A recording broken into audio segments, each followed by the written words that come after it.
I'm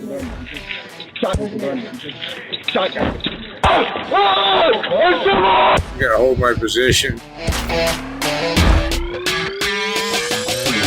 The world was introduced to 80-year-old James Craig Cope, who defended his liquor store on July 31st, 2022 from 4 armed burglars.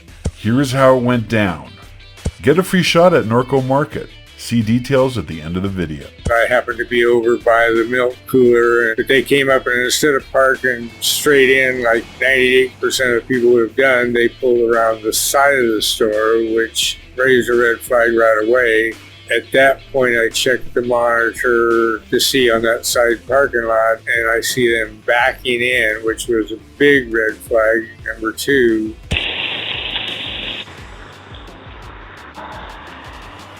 Them coming out of the car, they got masks, gloves, and weapons. I know at that point that they're going to enter the store and either try to shoot me, rob me. When he came in, he had the gun raised. He was pointing the gun in my general direction, and he was yelling, "Hands up, this is a robbery." But I don't think he knew exactly where I was at. But as soon as he located me, that's when I fired at that point. The guy that I shot, he immediately turned and running out the door. But there was a second guy right there that ultimately had a pistol. I'm going to hold my position for 3, 4, possibly 5 seconds. In case more come in, I want to be in a position to get them also.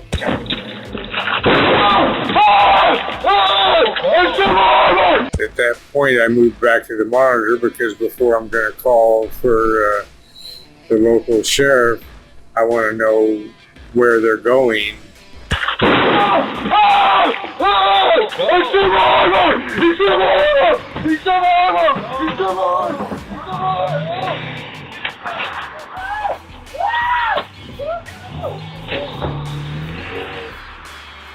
Dial 911. They were here really quick, something like in the vicinity of 2 minutes. But initially there was 2 and 3. Time it was over, there was a lot. They called medical and the ambulance came, and then they had me come out, sit on the tailgate of the ambulance, did an EKG, which I found out later was monitored directly by a cardiologist at the hospital that I wanted to go to. I had a heart attack and spent a day and a half in the hospital. If you are enjoying this video and would like to see more like this, please help us and subscribe now, and please hit the like button. Did you mentally prepare for the robbery? Yeah, I've thought about it, how many there's going to be, how it's going to go, if they're going to come in shooting. I had several different scenarios in my mind that I might do depending on what they do. Obviously, Craig cannot tell us what he would do in the different scenarios, so we decided to guess how he would handle specific situations. Scenario 1, robber with just a knife. Since he doesn't have to use deadly force, he would just simply throw bottle after bottle until the robber would leave. Scenario number 2, 2 gunmen. As we have seen, Craig is a fast shot. The first gunman would simply be taken out. Because the second gunman would return fire at the position Craig was just at, Craig would duck behind the counter, crawl to a new position, and then stand up and take out the second gunman. Scenario 3, gunman with a hostage. Craig loves women, so what he would do is he would hold his position until the woman somehow put distance between herself and the perp. Then he would take out the robber. More questions for Craig. Are you worried about another robbery?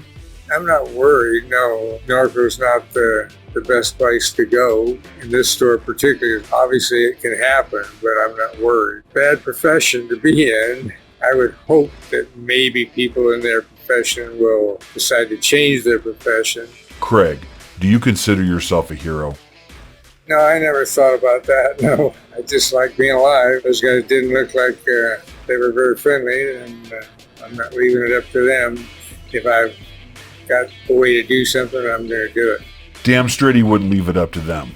He's an old school badass. Is Craig a hero?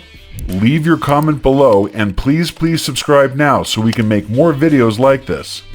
Want a free mini bottle of booze? Stop by Norco Market in Norco, California, and mention Heroes of War. Children under 21 will get a free soda. The people at Norco want to meet you. You can pretend you're Craig, or the robber, and say he shut my arm off. If you want to meet the suspects, stop by the Smith Correctional Facility. However, they don't want to meet you, and you won't get a free mini bottle of booze either. Update on Craig. Unfortunately, Craig had a stroke and is in the hospital. He hopefully will be out soon and back on post at Norco Market. The family set up a GoFundMe account. See the description below if you want to help out Craig with his hospital bills. Trial update. The trial will be seen by Judge Sean Crandell. While he was a DA, he had the nickname the Iron Dam and put away Raymond Miranda and Ruben Mendelsohn for beating up an 87-year-old woman and sexually abusing her with an object. They both got 35 years each. He also prosecuted Cheyenne Armstrong and Zachary Shoemake for stabbing to death their schoolmate. Sean Crandell was recently appointed as judge in late 2021 by Governor Newsom of California, and this is his first high-profile case. He's got a lot to prove. The next big event for the Norco trial is the Mandatory Settlement Conference on December 16, 2022 at 8:30 a.m. in Department 54. All 4 suspects will face Judge Crandell, and we'll all see if they decide to plead guilty or not and avoid trial. Heroes of War followers are invited to meet on the corner of 11th Street and Main half hour before the trial and sync up. If Craig is feeling better and out of the hospital, he'll hopefully be there and lead us all in. Afterwards, we'll all go to a restaurant and grab a bite to eat nearby and discuss what happened. Heroes of War will try to get a discount at that location, so check for updates below for that.